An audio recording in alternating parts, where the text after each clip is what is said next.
वंदे मातरम।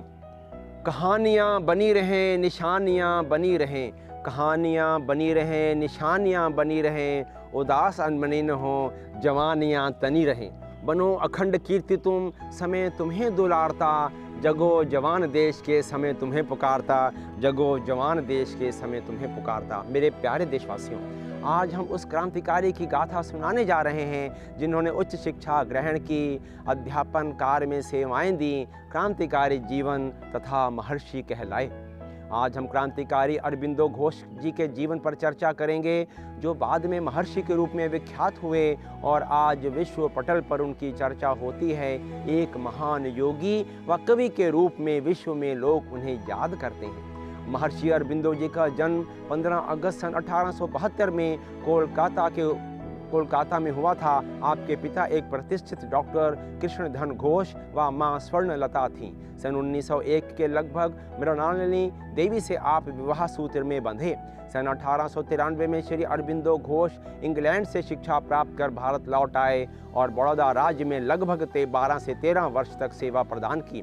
और यही समय था जब श्री अरबिंदो जी ने बड़ौदा में ही विभिन्न भारतीय भाषाओं का ज्ञान अर्जित करने के साथ साथ साहित्य, धर्म ग्रंथ एवं भारतीय संस्कृति का गहन अध्ययन किया तथा योगाभ्यास एवं समाधि साधना का भी अध्ययन तथा अभ्यास किया।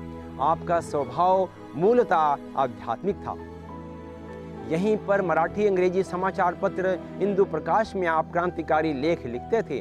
बड़ौदा को अलविदा कहते हुए जाधवपुर में स्थापित नेशनल कॉलेज में प्रधानाचार्य का पद स्वीकार करते हुए आप बंगाल आ गए। जुगांतर व वंदे मातरम समाचार पत्रों के माध्यम से माँ भारती की आज़ादी के लिए क्रांतिकारी लेख लिखने लगे। मन ही मन यह चिंतन निरंतर चलता रहता था कि क्या आजीविका ही मेरे जीवन का एकमात्र उद्देश्य है। इसी बीच क्रांतिकारियों से उनका संपर्क होने लगा। राष्ट्र की आज़ादी की चिंता भी सताने लगी। वंदे मातरम साप्ताहिक पत्र का प्रकाशन प्रारंभ किया। इधर इनके छोटे भाई बारिंद्र भी क्रांतिकारी गतिविधियों की ओर आकर्षित होते चले गए और एक दिन अरबिंदो घोष जी ने छोटे भाई बारिंद्र से कह ही दिया, क्या तुम्हें यह पता है कि तुम क्रांति के खतरनाक रास्ते पर आगे बढ़ गए हो, परंतु इसका परिणाम क्या होगा तुम जानते हो? इस पर बारिंद्र ने कहा, जी हाँ, मैं अच्छी तरह से जानता हूँ। इधर 1905 में लॉर्ड कर्जन ने एक घिनौनी चाल चल बंगाल को धर्म के आधार पर बांट दिया। भंग की पीड़ा की पुकार से अरबिंदो घोष करहा उठे। वैसे तो अरबिंदो घोष विद्यालय के प्रधानाचार्य थे पर वंदे भारत पत्र के संपादक, परंतु परोक्ष रूप से वह क्रांति की ज्वाला में कदम रख चुके थे। क्रांतिकारी हेमचंद्र दास कानूनगो को वह बम बनाने के लिए फ्रांस से सफलतापूर्वक प्रशिक्षण भी करवा चुके थे। श्री अरबिंदो गरम दल के समर्थक थे। ऐसा जिक्र आता है कि कांग्रेस का सूरत अधिवेशन भंग हो जाने के कारण श्री अरबिंदो घोष ने वहां उपस्थित गरम दल द्वारा आयोजित कॉन्फ्रेंस की अध्यक्षता भी की थी। अलीपुर बम षड्यंत्र में जब ब्रिटिश शासन ने गिरफ्तारियां प्रारंभ की तो क्रांतिकारियों में आपको भी गिरफ्तार कर अलीपुर की जेल में कठोर कारावास में रखा गया। उस समय के प्रतिष्ठित वकील व क्रांतिकारी देश बंधु चितरंजन दास जी सभी क्रांतिकारियों का पक्ष न्यायालय में रखते थे। कुछ क्रांतिकारियों को आजीवन व कुछ को कठोर कारावास झेलना पड़ा, यानी काला पानी की सेलुलर जेल में रखा गया एवं कुछ क्रांतिकारियों की रिहाई भी हो गई। श्री अरबिंदो घोष जी को 1 वर्ष के कठोर कारावास के बाद रिहा कर दिया गया। देश बंधु चितरंजन दास जी ने श्री अरबिंदो घोष जी को रिहा करवाने के लिए कोर्ट में बहस के दौरान जिन शब्दों का प्रयोग पूरे आत्मविश्वास व धैर्य पूर्वक किया था, वह शब्द इस प्रकार थे, ऐसा लग रहा था मानो कि जैसे वह भविष्यवाणी कर रहे हैं जो कि आने वाले समय में सच होने वाला है, और वास्तव में सच हो भी गया। कृपया ध्यान से सुनिएगा जो मैं कहने जा रहा हूँ। चितरंजन दास जी का स्टेटमेंट कोर्ट में, उस समय जब यह विवाद खामोशी में डूब जाएगा, उस समय जब क्रांति आंदोलन समाप्त हो जाएगा, चारों ओर का शोर समाप्त हो जाएगा, जब स्वयं यह व्यक्ति अर्थात श्री अरबिंदो घोष इस संसार में नहीं होंगे, तब यह व्यक्ति एक देशभक्त कवि के रूप में याद किया जाएगा। उस समय यह राष्ट्रीयता का मसीहा व मानवता का पुजारी समझा जाएगा। उस समय जब यह व्यक्ति इस संसार में नहीं रहेगा तो इसकी वाणी न केवल भारतवर्ष वरन पूरे विश्व के कोने कोने में ध्वनित व प्रसारित होती रहेगी।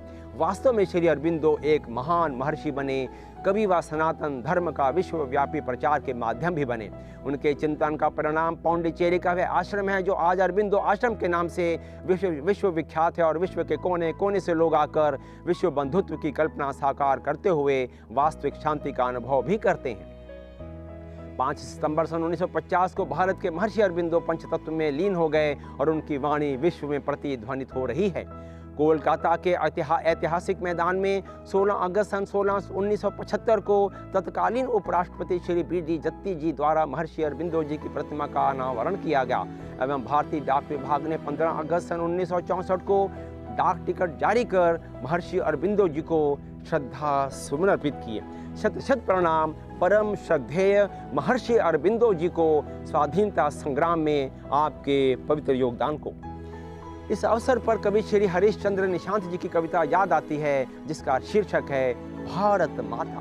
भारत माता की शुचिकाया दिव्य अलौकिक चिर छाया, भारत माता की शुचिकाया दिव्य अलौकिक चिर छाया, अस्तित्व निहित है गिरिवन में, नभ अधन अर्णव मरुसरी में, आनन रमणीय प्रकृति सुषमा, शुभिनभ से शिख की उपमा, नवल मेघ तनु श्यामल अलके अडुगण मोती बन चमके, सर्वोच्च शिखर शुभ्र भव्य भाल, चंचल दीर्घ झीलें विशाल, इंद्रधनुष ही भाव है तिर्यक, बालारूपण है अरुण तिलक, रक्ताभिचित जलोहित कपोल, उषा सांध्य अधर अनमोल, शिवगिरी ऊंची सुघड़ नासिका, श्रुति अनुपम कोश वारिका, कंचन जंगा गिरिवा मराल, अरावली अस्कंध विशाल, वक्षस्थल है गिर में पठार, रम्य गुफा अति नाभिगार, धाम चतुर्दिश कर पद मोहक, धर्मास्था के उद्घोषक, उर्वर धरती करतल पदतल, शाल कदल अंगुल कोमल, रोमावलियाँ सघन वनस्थल,